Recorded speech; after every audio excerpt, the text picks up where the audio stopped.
Si Bay Laila naiyak nang mapanood ang panayam ng anak sa telebisyon. Ayon sa mga kaanak, hindi naman daw bago sa mga anak ni Andal Sr. ang mga ganitong alitan. Bagi ang pisa ni Sally sa dating Energy Undersecretary Zamzamin Ampatuan, kinagulat rin ang mga naging pahain ng dating armed governor. I also hope that the father will be able to take it quite easily. Kasi akalain mo ba naman si Bapa Andal had bred up his children to become political leaders, and Saldi was has benefited from that. Abangan na susunod na kabanata. Ako'y nagulat ako nang umiyak si Governor. Oo. Nabanggit yung anak, talagang anak. Oo. So, nagsusuntukan na doon sa Pero yung isang victim, maganda na may reaksyon sa amin niya, kung makakatulong to sa kaso namin, bakit hindi? Di ba? Pero mahirap parang ngayon parang sinabi nila na basta hindi na siya pwedeng state witness, di ba? Samantala, hati naman ang opinyon ng ilang kaanak ng mga biktima ng Maguindanao Massacre sa alok nga ni dating ARMM Governor Zaldy Ampatuan. Ang tingin kasi ng ilan dahil raw sa kagustuhan bumalik sa politika kung bakit siya tetestigo laban sa kanyang mga kadugo. Pero meron ding kaanak na naniniwalang dapat kagatin ng DOJ ang alok ng suspendidong gobernador. Ang DOJ naman muli iginiit na hindi maaring tumayong testigo si Zaldy Ampatuan. Is not admitting any guilt or any participation or involvement. That goes against the very essence of a state witness. Pag nag-o-offer ka as state witness, may alam ka, may some participation ka or involvement in the crime. Ang Malacanang naman, matabang din ang naging reaksyon tungkol sa naturang alok. Mariin din nilang itinanggi na may pinasok si Zaldy Ampatuan na kasunduan kapalit ng kanyang pagiging state witness. Pero kinakausap na raw sila. Alam nga na maaminin. Pero parang nagiging sunod-sunod yung mga pasabog din ni armed Governor Zaldy Ampatuan dahil nga tingin ko siyempre kailangan niya magpasabog ng sunod-sunod para makuha din yung confidence ng mga tao. Pati yung dayaan sa Maguindanao. Nadadami ngayon si Senator Mig Zubiri. Alam naman doon. Si Coco Pimentel. Si First Gentleman, Mike Arroyo. Ano na yun? Tapos na. Sa ibang balita, balik trabaho na kahapon si Davao City Mayor Sara Duterte matapos ang kanyang 5 araw na leave of absence para bigyan daan ng investigasyon sa pananapak niya kay Court Sheriff Abe Andres. Paos at inuubong humarap si Mayor, hindi po ako yon, para sa media. At sa kabila ng kanyang kinakaharap na kaso, matatag pa rin ang mayora. Ayon sa kanya, hindi raw siya magpapa-apekto sa mga issue at magtatrabaho na lang para sa kabutihan ng mga taga-Davao. Yung mga lawyers, araw na sila ang mag-atiman sa mga kaso. Ang fact-finding team naman ng DILG, kinukumpleto pa lang ang kanilang investigasyon tungkol sa naging pananapak. Inaasahan ngayong linggo, maibibigay na nila sa Malacanang ang kanilang rekomendasyon. At hindi lamang daw si Mayor Sara ang kasama sa report, maging ang kanyang ama na si Vice Mayor Rodrigo Duterte na nag-dirty finger sa media.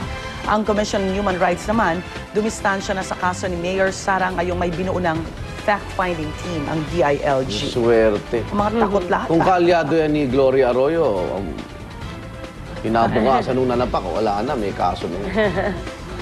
Pero hindi na nila sinama yung kapatid, no? Kasi diba nag-dirty Sino finger? yun? Yung chairman? yung lalaki. Lalaki. Baka ay nilang bumaba sa ganung level.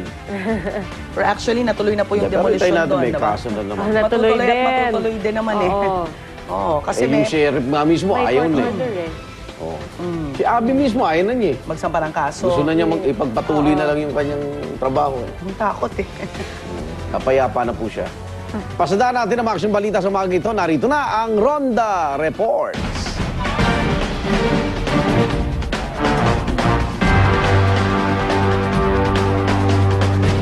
Isang taxi at isang tricycle ang nagsalpukan sa barangay Bangkal, Makati. Ay sa investigasyon, nag-counterflow raw kasi ang tricycle sa isang one-way na kalye. Kaya ito nabangga ang taxi. Sugatan ng 4 na pasahero ng tricycle na agad dinala sa ospital. Pero ay sa mga saksi, binugbog pa raw ng 2 sakay ng taxi ang mga sakay ng tricycle.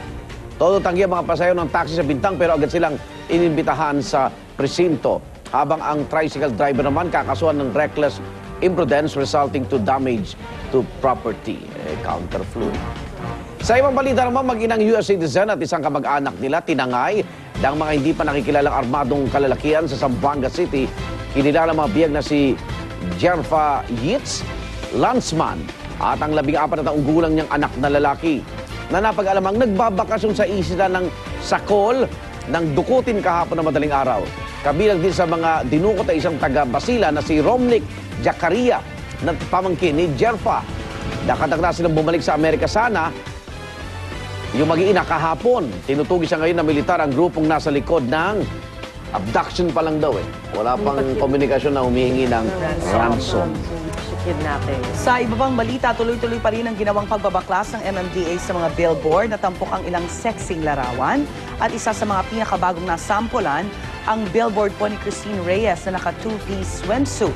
Kaya naman ang Outdoor Advertising Association of the Philippines umalma na. Labag daw kasi sa kanilang Memorandum of Agreement ng MMDA ang naturang operasyon. Nakasaad daw sa kanilang kasunduan na aabisuhan ng 15 araw ang mga billboard operator na sagutin ang notice of violations laban sa kanila o mag-comply dito. Maging ang ilang miyembro ng ASCALS na sina Phil Young, husband at Ali Borromeo na nasampulan din po ng kanilang billboard, umalma rin sa ginawa ng MMDA. Paniwala kasi nila, malaki ang ambag ng mga billboard para mapalaganap ang football sa Pilipinas. Pero paglilinaw ng MMDA, hindi ang mga sexy billboard ang kanilang target, kundi ang lahat ng billboard na walang kaukulang permit. Ganyan so hindi lang basta Meron sa din- post. Oo Meron nga din ako Paano impormasyon na umalma din si Miss Chris Aquino. tinanggal din yung kanya. Tinanggal yung Suot niya doon, wala na. Hindi, kung hindi malaswa, ang sinasabi ni chairman, walang permit o hindi nagbayad ng okay. kakulang permit, di ba? So, umalma din yata si Miss Chris Aquino, kaya kawawa naman yung mga nagtanggal noon dahil sila yata ang pinagbunto na naman ng galit ni chairman dahil mismo si chairman yata ang nakaranas ng pananabon ni Miss Chris. Talaga. Yun ang So, kung natanggap wala natin. kang permit, Oo. diba? Chairman, wag yung naman idamay yung mga nagtanggal. Mukhang ang isa, tatanggalin pa sa, sa trabaho. Talaga. Sino? Yan, sino? Sino Dahil- yan? Yun. Sino yun? Pero, wala namang kinalaman yun. Dapat kasi kung yung walang permit, dapat yung structure rin mismo yung tatanggalin nila, Tanggalin. diba? Hindi Oh, lang yung yung basta oversized tatanggalin, billboard. yung Yan. tarp. Oo, actually matagal na naman may mga paglabag dyan eh. Yung size, diba? Yung, ayan. Yung Yung pa lang. content. Actually, feeling Ang ko nga, ano dyan kasi naglabas ng pera na yan eh. Yung mga billboard, Pero tama naman si chairman, mag-endorse ka ba ng tuna, nakaubad ka. Hindi, chairman, nasa dagat. body kasi. Nasa dagat po sila eh. Nasa dagat. sinasabi na pag kumain ka nito, magiging ganito katawan Oo, mo. healthy food. siguro kung kunyari naka-brief o naka-two-piece, kung medyo maliit lang, hindi naman Hindi siya yung parang tingnan mo na- mapapansin. Pero kasi sobrang laki, nakakalaki Oo. pa ng body parts lalo. Pag Oo sobrang nga. laki. Ang kinainis diba? si chairman yung bukol eh. Oo. Eh kung maliit yun, di mas maliit din yung Yung- Hindi siya madidistract. Baka yung kasi, oo nga. Ito naman po, dalawang players ng Philippine football team na ASCALS nagsalita na po sa pagkakasangkot nila sa sinasabing panggagahasa umano ng ilang miyembro ng grupo sa isang estudyante. Nasangkot ang pangalan ni na Jason Sabio at Anton Del Rosario na pinangalanan sa isang blog site. Pinabulaanan nilang alegasyon na hindi nga raw nila matandaan ang babaeng nabanggit sa naturang artikulo. To be completely honest with you, I don't even remember her name. Yes, I've met her, but besides that, I have no contact with her. They're trying to get to the bottom of it. Obviously, we're in the middle of training. That's what we're focused on. So, I mean, other than that, there's not much to say because I don't really know what's going on. Nagpasalamat naman ang dalawa sa patuloy na sumusuporta sa kanila, lalo na't mahalaga pa naman ang concentration ng koponan ngayon. Kulang na lang kasi sa 2 linggo bago ang kanilang laban kontra sa Al-Azraq o the Blue Team ng Kuwait.